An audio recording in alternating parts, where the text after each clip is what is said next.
All right. Well, welcome everyone. I am Julie Landy, your host for these Vision Talks. And these Vision Talks are for the faith-filled, adventurous soul who's longing for a new chapter. And so we have a very adventurous soul with us today. And I'm super excited to introduce to you Maggie Shih. She is a global citizen. That's what I always call Maggie. She's definitely a woman that travels the globe and has global interests in making a difference. And so I'm thrilled to be able to share our conversation today. She's a good friend. We've known each other for a few years. We've worked together and done Live Your Vision adventures together. And she's had quite an adventurous life. So I'm gonna just let her say hello and welcome Maggie. Hi, everyone. Thanks for having me. And hopefully whatever we'll talk about will be inspiring and fun at the same time. So, yeah, we're excited too. All right, Maggie, we're going to jump in. Maggie, let me tell you just a tad bit about Maggie because I'm going to ask her to continually share more with us as we go. But Maggie is a serial entrepreneur, meaning she's had multiple touches with building businesses. And her latest one was in Zambia, which she's going to tell you a little bit more about. As I said, she's a global citizen. And but the coolest thing about Maggie, what I love about her is just that she has this heart to want to give all she's got to make a difference in this world. And she does. Let me tell you, she is a very bold. She doesn't necessarily see herself as that all the time. I'm always having these conversations with her about, wow, were you scared to do that? And she's like, no, I wasn't. I don't know what she thinks about, but she just does it. But her faith and her heart and her desire to make a difference really guide her, and her principles. So I really love Maggie a ton. So good morning, you guys. It's good to see you Facebook people coming in. By all means, when you do come in, let me just tell you to use the chat, say hello, tell us where you're from, and we will do our very best to be able to answer any questions if we have time at the end. Right now, though, I'm just going to let Maggie share a little bit about where she's been, her upbringing, and a little bit about her background. Thanks, Julie.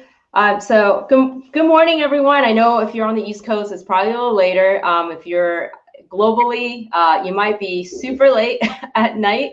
Definitely, I'm very used to that because of the traveling background that I have. But to give you guys a little bit of a background, basically, I grew up living in a family of a lot of entrepreneurs.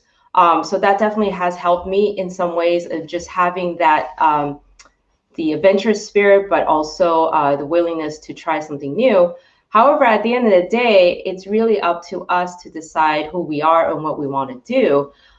So to give you a little bit of background of just how I even ended up in Zambia was before that, I did study in a computer science related background where eventually got into technology startups. Of course, I did not start that way. I obviously did the whole typical things like everyone else. I've done my corporate world. I work for international global companies and also different US companies. But eventually, because of what a lot of colleagues that I had at the time all went into startups, because that's kind of how tech startups trend looks like. They all ended up there. And so I started wondering, maybe I should also really considering this, because why am I so comfortable in sort of the typical big corporate lives? And so I ended up going into several different startups. I had the privilege and the opportunities to work with many good friends, went through about 3 different US startups that all got bought by publicly traded companies. I don't have time to go through all of that. You can look at LinkedIn if you want. And then what ended up happening was when I co-founded a company, a mobile SaaS software as a service company with 2 other co-founders, VC, venture capitalist backed. After a while, I kind of realized, is this really what I want to continue to do? Because a lot of times when you think about life, there's a lot of accomplishments you can do or have done. And obviously, a lot of life experiences you'll gain from it, and a lot of skill sets you'll also learn. But at the end of the day, there's something in you that you want to do something different. And so I had to start really looking into that. Of course, I'm sure a lot of you guys are similar, very responsible people. That's why you guys are even on this call, because you're kind of exploring what are the other possible options that you have that you can pursue and be passionate about. So for the longest time, I was like, no, I need to be responsible. I started this company. I have a lot of VCs that basically invested because I joined this company.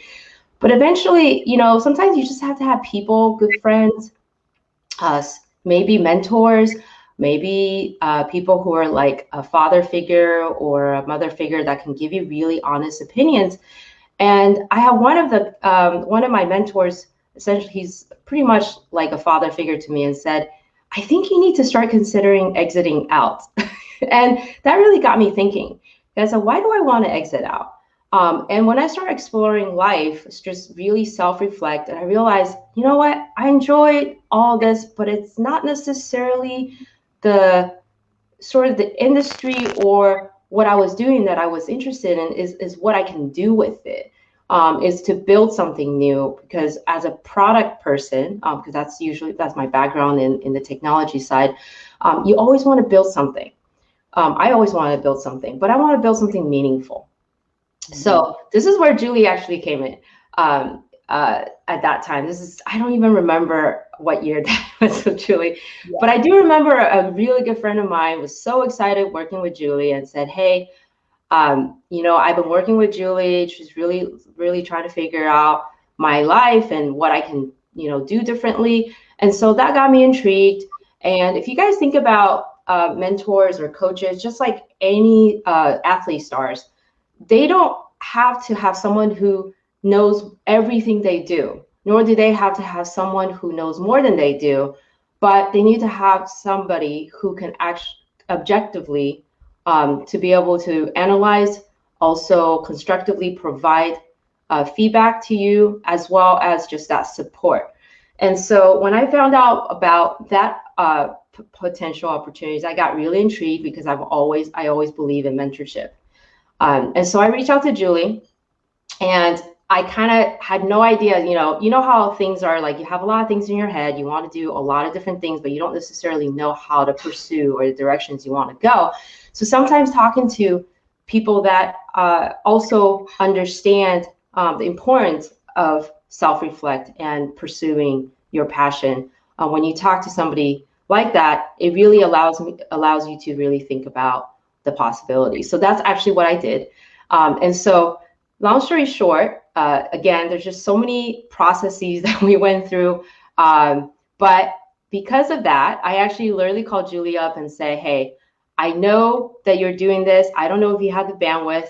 I don't know if you do one-on-one, because I can only do one-on-one right now, because I'm about to possibly drop everything and potentially go to another country to pursue something. But I don't know if that is the direction I want to go. I want to make sure that I have somebody to help me and walk along with me during that whole entire process. I appreciate that, Maggie, because as you guys realize, Maggie had a lot of success prior to coming to me, which, you would think that would give her a lot of confidence, and it did, quite honestly. But the stirring inside of her, and I appreciate the fact that she was listening to the spirit going, this is not it. I need something more meaningful. Yes, success is wonderful. However, it's got to be success with meaning. And that's what I loved about Maggie. She's like, you know what? It needs to be really meaningful, the work that I do. And so that's what brought her, I would say, into the social impact world, because she realized, oh, I can parlay my business building skills, my love of travel, because she does love to travel. That was one of the other things. She was like, I don't want to be tied down anymore. Maggie's definitely an adventurous soul, as we said, and her love of travel. She loves other cultures. She's multicultural, multilingual. And so she wanted to combine all those things and make them into a business that would serve others and that she could make a living with. So she had a lot of goals. And I was so honored when she came to me and asked me to help her, formulate that pathway or that plan. And I appreciate what she said, because sometimes we're in it. We're so in it with ourselves that we have a lot of desires and dreams, passions, our strengths, we and all those things that we know about, but we don't know how to put it all together and create a structured pathway forward. And I think that's where Maggie and my relationship really intersected. Was she brought all these passions, all these talents, all these experiences to me, and then together we formulated a very specific pathway forward. Why don't you tell them a little bit about how you went from, I don't know where I want to go in this world, I don't know what I want to do in this world, but I know this is not it, to the continent of Africa and what all happened there?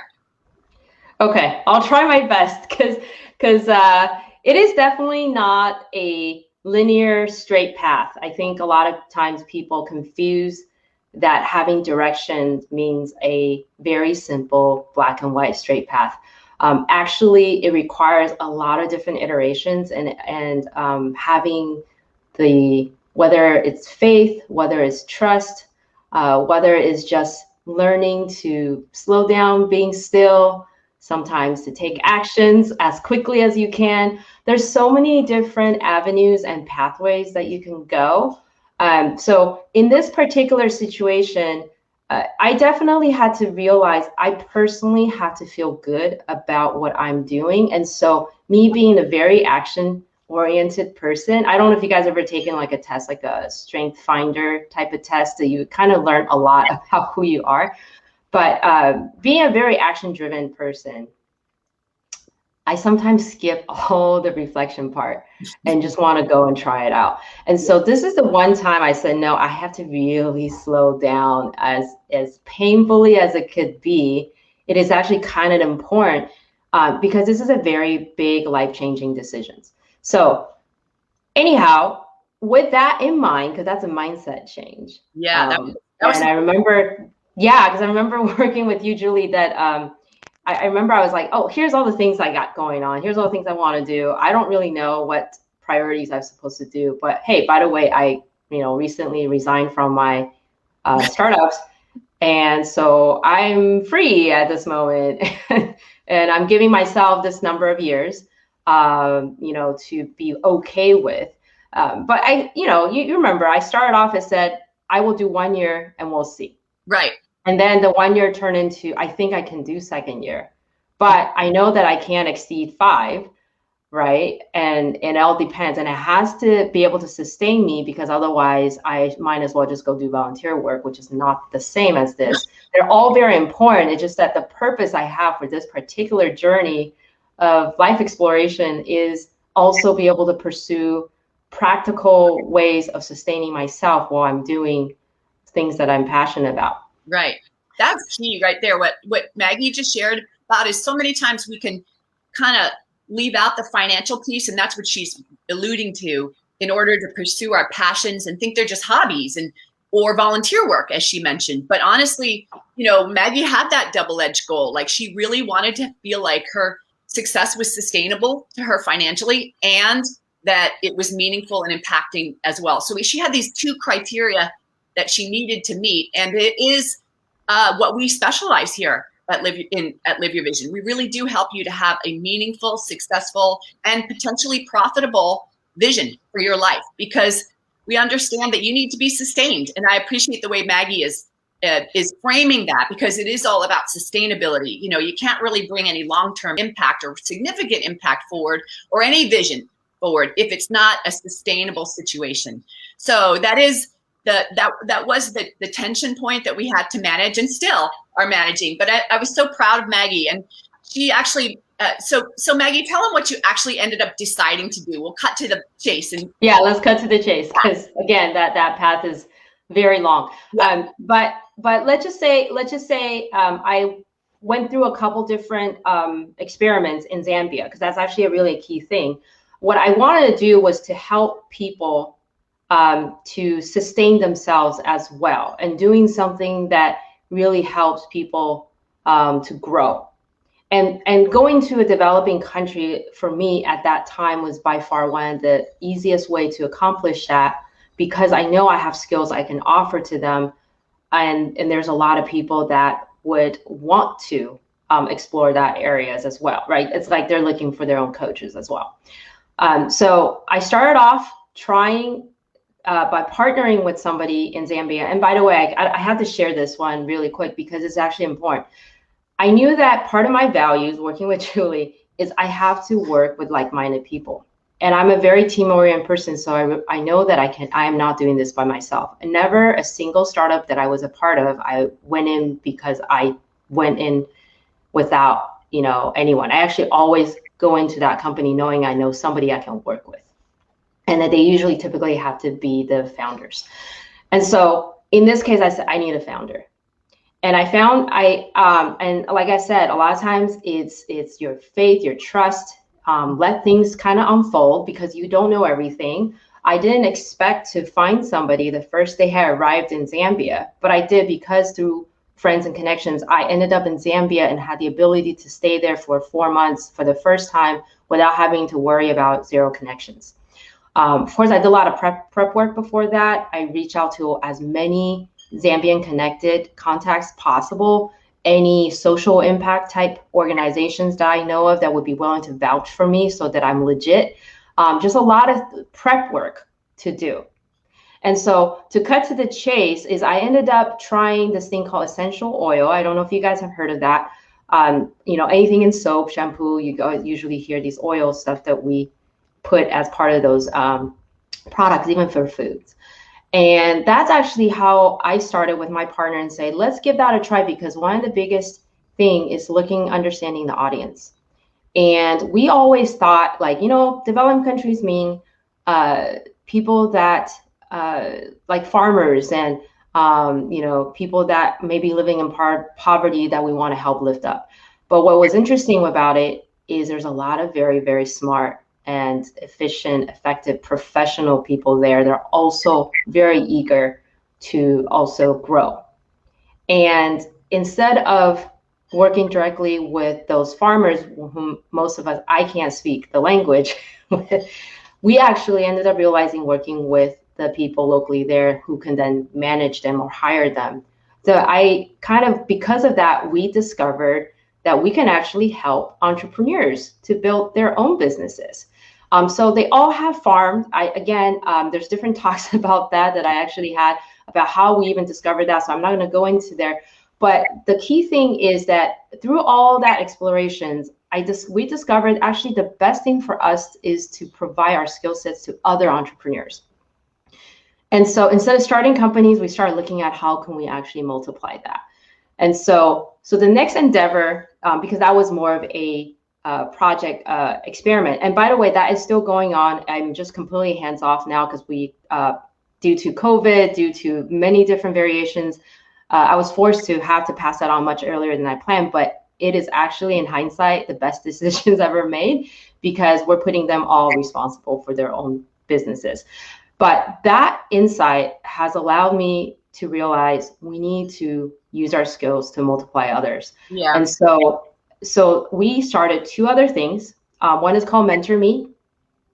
It basically explains what it is. Yeah. But also the other one is a organization. It's the first Zambian Angels Network. All that means is basically before you get to venture capitalists, you usually have friends and family funds, and then you'll end up having this Angels Fund right before the VC to help you get to the VC ready stage. And we realize that most people have that in their garage families, but they can't get to that stage for a lot of developing countries because they are not as mature as the US market. So that's where we realize where we can fit in, me and my partner and I. The coolest thing. I just have to ask you, Maggie, because I'm just go for it. Doing all of that. Because I don't know if you guys understand. First of all, I hope you hear Maggie's faithful flexibility throughout this process. Like that is something that is so necessary to see our visions come alive, is to have this faithful flexibility, sort of a surrendered spirit. Because she went, with her plan, like she said, went with her plan, then the COVID comes, other alternatives come and opportunities come. And actually, when she trusted God like that, instead of trying to do it Maggie's way, exactly to the T, it ended up opening not one potential business, but actually 3 services. So hearing that she has the working with the essential oils, that idea, then the idea of the uh, ZBAN is what they call it, right? The Zambian Business Angels Network. Yeah. So the investors there, the investment area, and then the mentor me piece. So it ends up being 3 situations of use, 3 areas of impact, as opposed to 1. And so that's the thing I want to encourage in your mindset as a listeners with you guys. When you're thinking about taking on a next new chapter, when you're thinking about how do I do this, will you pursue it with a faithful flexibility? And will you pursue it with the spirit of, God will make it bigger. He always multiplies it. And so we're not going to be so controlling. And that's what I love about Maggie, because in truth, working with Maggie, she's very analytical and loves the details and loves to work through the numbers and the metrics and the analytics of everything. But at the end of the day, even with all of that, she's so flexible, and that speaks to her faith. So I'm really, really excited about that. Maggie, can you share? Because this is, as you said, she had to make a pivot, but it ended up coming, her coming back, that brought her back to the US a little sooner than she was expecting. But that actually was, I'll say, to my advantage. So we don't even know actually how God's working out our plans. But in her faithful flexibility, she came back to the US. And Maggie, what caused you to reach back out to me when you got back to the US? Yeah, so just to give you guys a bit of a background, when I first reached out to Julie, I told Julie I am not going to be a one-on-one coach person. I'll hire a coach, but I cannot do that. But funny thing, like I said, it kind of evolved into that mentor me stage, and even ZBAN is a very mentorship-driven investment platform that we have to do and deliver. And so through that experience, or different experiments, if you will, by the time I was forced to come back, because 2020, I went there after vacation. I went back there. I had 10 days. Then I got asked that I need to come back here because of COVID.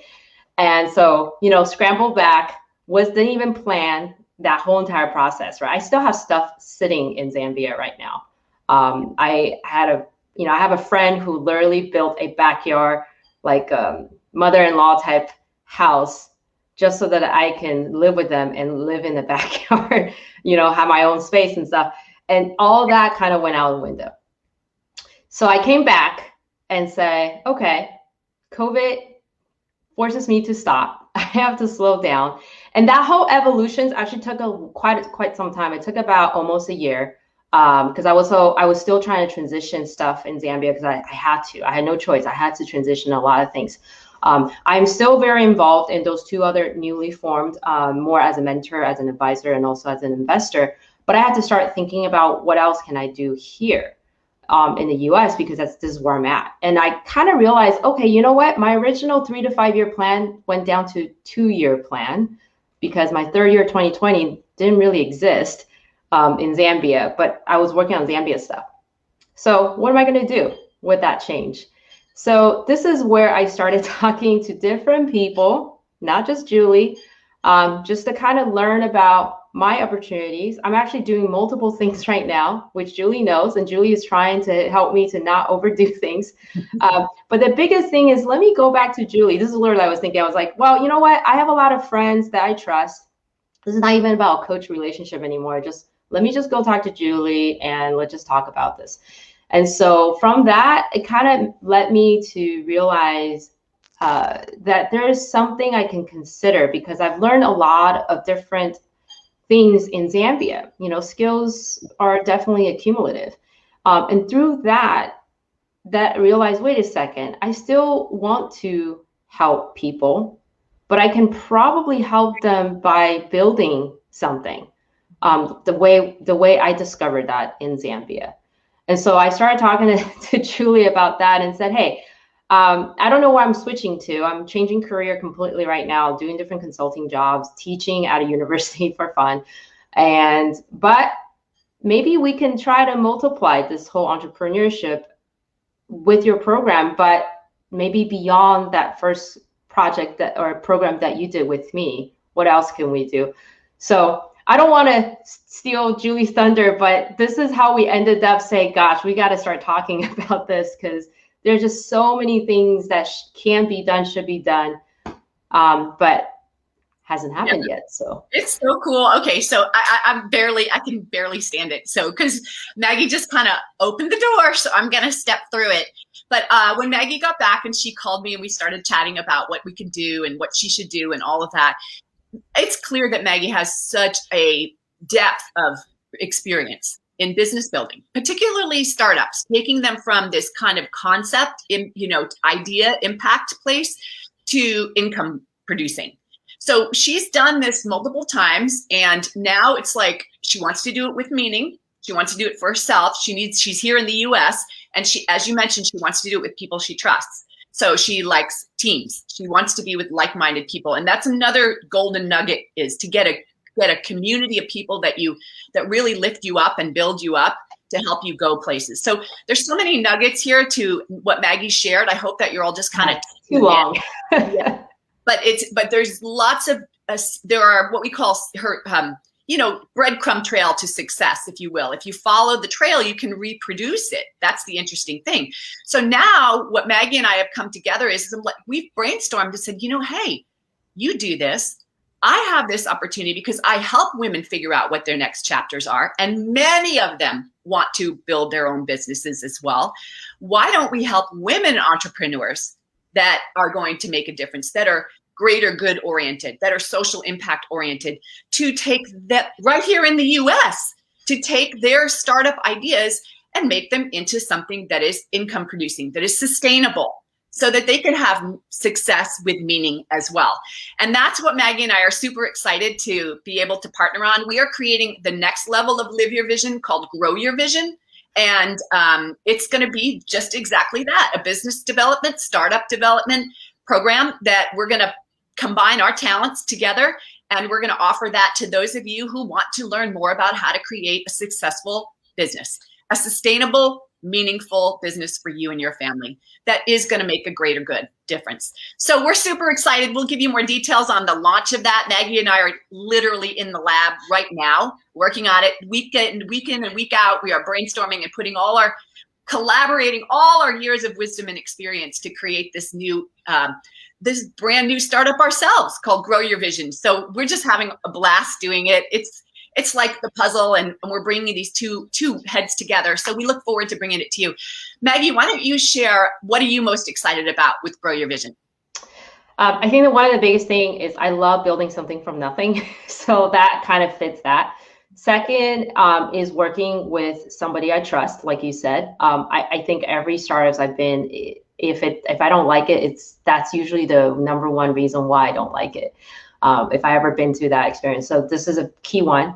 But the most exciting thing, really, honestly, is being able to work with other people who also have the passion to do something, and then be able to see them grow and build something from scratch. That's actually really, really, really fun, just to see the excitement from people. So I think that's probably the biggest one. I know you asked me one, I give you three, but hey. Oh, I'm excited. Thank you so much, Maggie, for taking the time today to share these thoughts with us. You will all have an opportunity, should you choose, to hear more from Maggie, because she's going to be speaking again at our Renew Your Vision, which is in June. And then you'll have multiple opportunities to hear more. And the beauty of it is that literally those of you that are watching now are literally watching us take something that's just concept, an idea, something from nothing. Sounds like faith to me, right? God spoke something into existence, right? So that's what we're doing. We're here on a faith building journey, on a faithful journey, and we're here to see something come from nothing. And you're going to watch it live. We're going to actually do it for you on the stage, front and center with you. So if you're interested in learning more about how to do that for yourself, then definitely reach out to us here at Live Your Vision, and we'll put you on the waiting list. We'll keep you informed with when we're going to launch, which I will give you a little sneak peek. We're talking about launching January 2022, right? So coming up in 6 months. Maggie and I are working it out, all the bugs now, so we can have a super. We're testing it ourselves. We're testing it ourselves, but we want to definitely bring you a chance to be successful, but we're going to make sure it works first. Promise. So anyway, we're super excited. Please reach out to us, and hopefully you'll enjoy this Vision Talk. And this is just the beginning. This is Maggie's first little reveal, if you will. you'll be getting a chance to see a lot more of her and hear a lot more of her story, which is much deeper and longer than she had opportunity to share right now. But we are super, super excited to be welcoming Maggie to the team here at Live Your Vision, and to, with her expertise and God's blessing, birth, grow your vision. And who knows what? She thought she was going to do one thing in Zambia. She ended up doing 3. So let's just see how God works through us this time. Thank you so much, Maggie, for joining us today. Thanks, Julie. Thanks, everyone. Yeah. Hope you guys have a great day, and we will see you soon. Yep. Bye-bye.